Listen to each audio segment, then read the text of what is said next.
ngắm ở cha bro lấy nhiều việc cho con là mùa mè cứ kẹt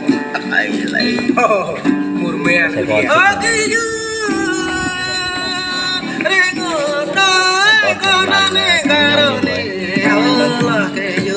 lạc đà có mấy xịn tưng tưng này tưng tưng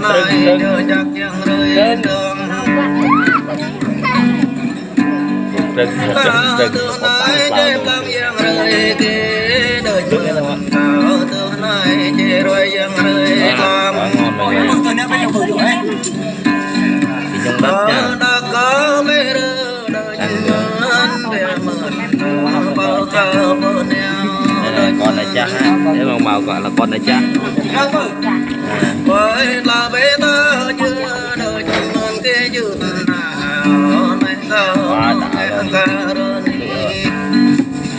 cũng là chả phải lắm gì quá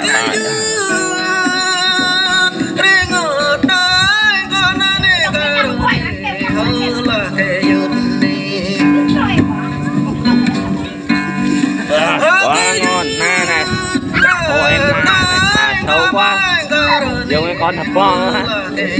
làng mơ cứ đi xe lại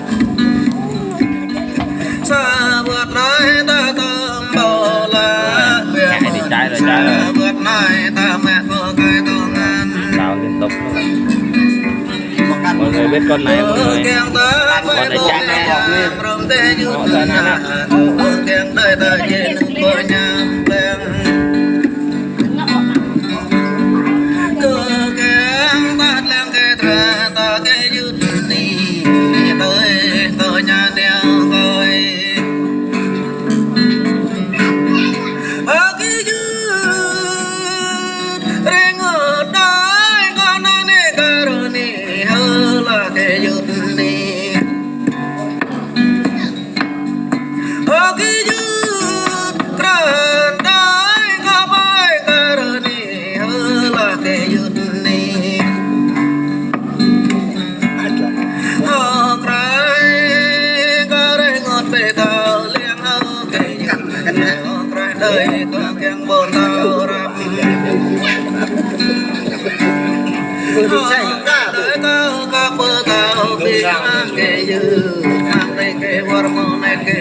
đây còn còn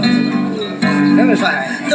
chẳng ấy lỡ chờ lẽ cái đời đem nó cái dư rồi làm rồi chưa bé mơn ở cái dư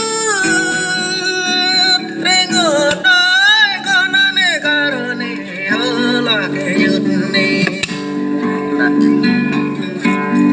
ở cái dư tràn đấy cả bay cả rồi này hơ là cái dư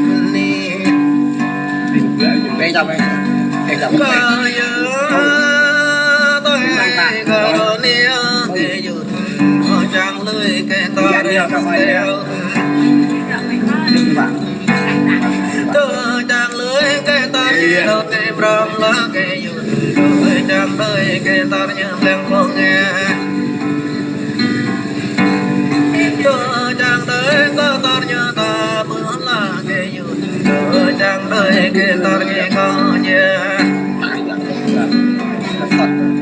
mang về cho để về tôm bay ô cái dư